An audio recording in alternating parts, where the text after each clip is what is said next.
Hi friends, support Ganapati గురించి కొన్ని విషయాలు తెలుసుకుందాం ఫ్రెండ్స్. నీట్గా గణపతి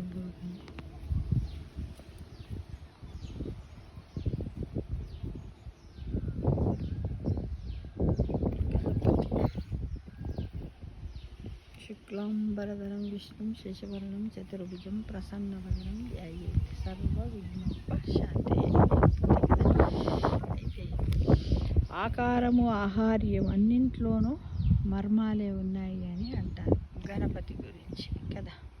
ఏంటంటే ఒక శ్లోకం అన్నమాట. ఏకదంతం శూర్పకర్ణం గజవక్రతం చతుర్భుజం పాశాంకుశధరం దేవం ధ్యాయేత్ సిద్ధి వినాయకం అంటూ శ్రీ గణేష చతుర్థి రోజున శ్రీ సిద్ధి వినాయక వ్రతం చేసుకోవడము అనాదిగా వస్తున్నటువంటి సాంప్రదాయం అన్నమాట. అయితే పై శ్లోకంలో ఆ మహాగణపతి రూపాన్ని వర్ణిస్తుంది. ఆయన రూపంలోని ప్రతి అంశలోనూ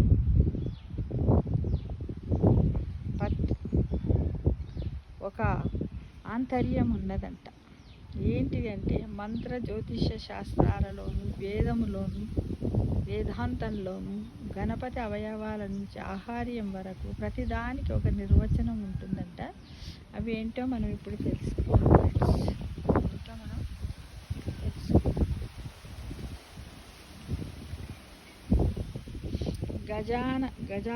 గజాననం అంటే వినాయకుడిది ఏనుగు తల. అది అనంతమైన జ్ఞానానికి, యోగశక్తికి, మేధస్సుకు, పరిపూర్ణతకు చిహ్నమంట. చిన్న కండ్లు, గణపతికి ఏనుగు తల ఉంటుంది. కండ్లు మాత్రం చిన్నవిగా ఉండే ఆయన నేత్రాలు ఏకాగ్రతకు చిహ్నాలట. మాయామాయమైన తప్పుతోవ పట్టించే లోకాన్ని నిశితంగా పరిశీలించి ఏది వాస్తవమో దాన్నే పరిశీలించమని చెబుతాయట. మనము పూజ చేసేటప్పుడు తల చూస్తాము, తలలో ఉన్నటువంటి అవయవాలను చూస్తాం. ముందుగా మాత్రము కళ్ళను చూస్తాం కదా. ఇక త్రినేత్రం, వినాయకుడి మూడో కన్ను ఆధ్యాత్మిక జ్ఞానానికి ప్రతీక. ఇక వక్రతుండం, వంపు తిరిగిన తొండము ఓంకారానికి సంకేతం. మానవాళికి భ్రాంతి కలిగించే మాయకు వక్రమని పేరట.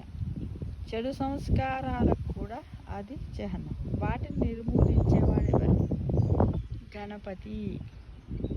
ఇక శూర్పకర్ణం అంటే గణపతి చెవులు పెద్దవిగా, నోరు చిన్నదిగా ఉంటుంది. గణపతి చెవులు పెద్దదిగా, నోరు చిన్నదిగా ఉంటుంది. అయితే ఎక్కువ వినాలట, తక్కువ మాట్లాడాలట. అప్పుడే మనిషి పరిపూర్ణుడు అవుతాడన్నది దీని వెనుకున్న పరమార్థం.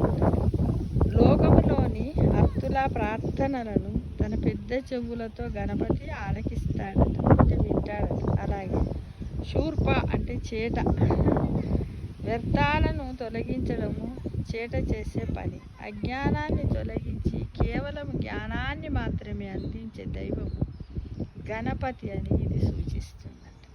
చేట అంటే మనం ఇంట్లో బియ్యం జరుగుతాం కదా, అదే అనమాట. అలా మనలో ఉన్న అజ్ఞానాన్ని తీసేసి ఆ విధంగా చేస్తాడట. ఇక లంబోదరం అంటే విఘ్నేశ్వరుడి పొట్ట. విశ్వాసానికి చిహ్నం. విశ్వాసాన్ని తనలో భరించే సామర్థ్యము, సర్దుబాటు తత్వాన్ని లంబోదరుడు ప్రదర్శిస్తున్నాడట. అలాగే జీవితంలో ఎన్నో విషయాలు ఎదురవుతూ ఉంటాయి. అవి మంచివైనా చెడువైనా సమానంగా ప్రశాంతంగా స్వీకరించాలని అది సూచిస్తుందంట ఫ్రెండ్స్. ఇకపోతే నాగాబంధం అంటే విఘ్నేశుడు ఉదరానికి ఉండే నాగబంధము కూడలిని శక్తికి ప్రతీకనట. ఏకదంతుడిగా వినాయకుడు విఖ్యాతుడు. ఎందుకంటే ఆయన 2 దంతాల్లో ఒకటి విరిగి ఉంటుంది. పూర్తిగా ఉన్న దంతము వివేకానికి, విరిగిన దంతము భావోద్వేగాలకు సూచికలట. భావోద్వేగాలను వివేకంతో గెలవాలని అవి చెబుతాయట ఫ్రెండ్స్. ఇక అభయహస్తం, గణేశుడి 4 చేతుల్లో ఒకటి అభయహస్తం. లోకానికి ఆయన రక్షకుడని అది చెబుతుందట. ఇంకొకటి అంకుశం, వినాయకుడికి రెండో చేతిలో గొడ్డలి ఉంటుంది, అది అజ్ఞానాన్ని ఖండిస్తుంది. ఇకపోతే పాశం, విఘ్నేశుని మూడో చేతిలో ఉండే పాశము విఘ్నాలను తొలగిస్తుంది, కోరికలను నిర్మూలిస్తుంది. ఇక జపమాల, మోదకము, పద్మం. గజానుడి నాలుగో చేతిలోని వస్తువులు అలంకారాన్ని బట్టి మారుతూ ఉంటాయి. వాటిలో జపమాల జ్ఞాన సంపదకు సంకేతం, సాధన చేస్తే ఫలము లభిస్తుంది. మోదకంతో ఉన్న హస్తం చెబుతుంది. తామర పువ్వు మానవ జీవితంలో అత్యంత ఉన్నత స్థితిగా చెప్పే ఆత్మ వివేకానికి, మోక్షానికి చిహ్నం. ఇక మూషిక వాహనం సమదర్శనానికి చిహ్నం. అలాగే ఎలుకను కోరికలకు ప్రతీకగా చెబుతారట. కోరికలను అదుపులో పెట్టాలి తప్ప అవి మన మీద స్వారీ చేయకూడదనేది మూషిక వాహనంలోని సందేశమట.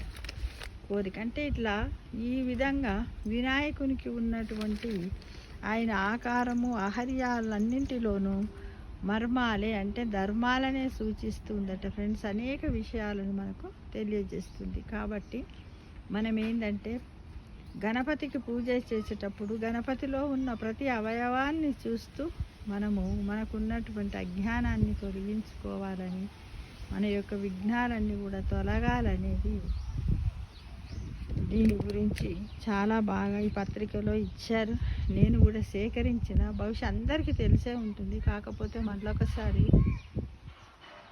రివ్యూ చేద్దామన్న ఉద్దేశంతో నేను చేశాను ఫ్రెండ్స్. అంటే అక్కడ చూడండి, పైన మా గణపతి ఉన్నాడు.